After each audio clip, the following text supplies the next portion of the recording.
मित्रों नमस्कार। आप देख रहे हैं धर्मरस पत्रिका का यूट्यूब चैनल दस्तक मीडिया। मैं विनोद शुक्ल आपको सुना रहा हूं बाबा नीम करौली की अद्भुत कथाएं। अद्भुत कथाओं की श्रृंखला में आज हम एक ऐसे बिंदु पर विचार करेंगे कि जो आपके मन में भी आता होगा और व्यवहारिक भी है।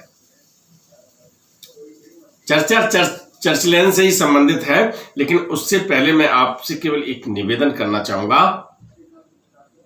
कि कभी कभी ऐसी स्थिति हो जाती है जैसे कैची धाम है। कैची धाम में हम लोग बहुत दूर दूर से जाते हैं दर्शन करने के लिए,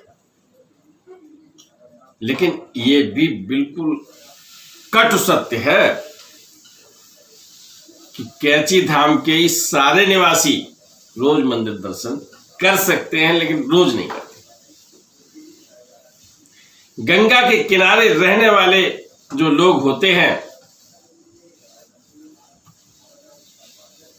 तमाम काम है उनके पास, लेकिन उन कामों की श्रृंखला को पूरा करने से पहले वो इतना समय निकाल सकते हैं कि गंगा स्नान कर लें।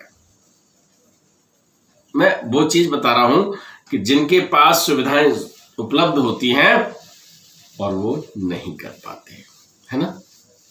ये अलग अलग बात है। मैं आपको एक घटना बता दूं कि मैं मां वैष्णो देवी के दर्शन करने गया, तो एक बार मैं वहां से बस से वापस आया, तो बस के चालक से मेरी बात हुई। उसने ये बताया कि मैं रोज दिल्ली से चलता हूं, कटरा आता हूं, कटरा में भक्तों को फिर बैठा के दिल्ली ले जाता हूं, और ये 12 वर्ष से पूरी तरह से ये सर्विस चल रही है हमारी, और हम एक बार भी दर्शन के लिए नहीं जा पाए, एक बार भी दर्शन नहीं कर पाए। आपको ये प्रैक्टिकल घटना बता रहा हूं इसलिए कि यदि आपके पास मौका है तो आप इस मौके को नजरअंदाज मत कीजिएगा। जब पुण्य को बढ़ाने का मौका मिले आप जरूर बढ़ा लीजिएगा। चलिए मैं आज चर्च लेन में मां और मौसी की बात करता हूं। मां और मौसी, उनका एक पूजा घर है उसमें, और खूब पूजा करती हैं, जप करती हैं, हवन भी करती हैं।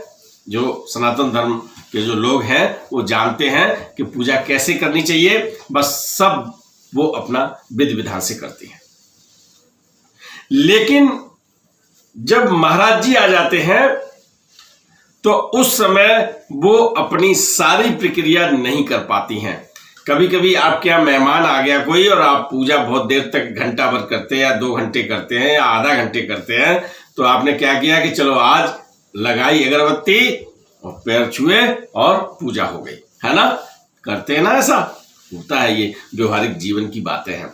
तो ऐसे ही माँ और मौसी जब महाराज जी आ जाते हैं और शीतकालीन शिविर उनके यहाँ लगता है, मांग का मेला होता है, मांग में अल्प प्रवासी आते हैं वहां पर, तो उनके यहां भीड़ हो जाती है। भक्तों की भीड़ में उनकी व्यवस्था देखने लगती हैं, महाराज जी की व्यवस्था देखती हैं, तो वो पूरी तरह से जप तप नहीं कर पाती, यहां तक कि वो गंगा स्नान के लिए भी नहीं जा पाती। लेकिन महाराज जी का जो भोजन प्रसाद बनाती हैं, जो अतिथि आते हैं, उनमें हर तरह के व्यक्ति आते हैं। ज्ञानी होते हैं, अज्ञानी होते हैं, पापी होते हैं, बड़े संत महात्मा होते हैं, आस्तिक होते हैं, नास्तिक होते हैं।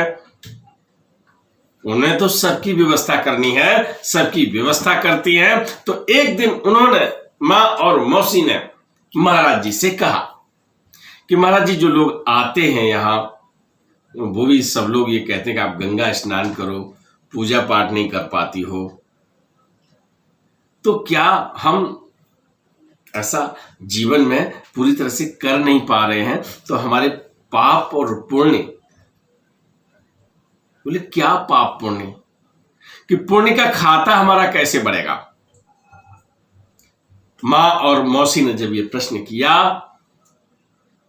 तो महाराज जी ने कहा, ये जो लोग आते हैं ना, ये भगवान ही आते हैं घर पर जिनकी तुम सेवा करती हो।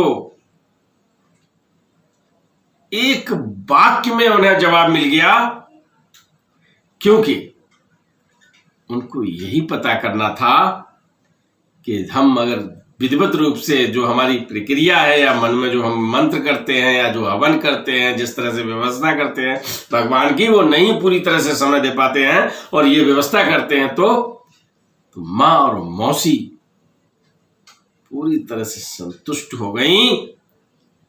और वो तो जब घर के काम कर लेती थी तो इसके बाद महाराज जी के पास बैठती थी। उन्हें मालूम था कि भगवान मेरे पास हैं। और उन भगवान ने, जिन्हें हम सब भगवान मानते हैं, जो हम सभी के भगवान हैं, उन्होंने कहा कि जितने लोग आते हैं वो सब भगवान के रूप होते हैं। तो मित्रों, जब कभी किसी की सेवा करें तो ये भाव रखें कि हमारे भगवान है, जिससे आपका पुण्य का खाता बढ़ता रहे। जय बाबा की। वीडियो पसंद आए तो लाइक कीजिए, शेयर कीजिए, सब्सक्राइब बटन पर क्लिक करके चैनल को सब्सक्राइब करें और बेल आइकन दबाना बिल्कुल ना भूलें, ताकि हमारे अपडेट वीडियो आपको मिलते रहें।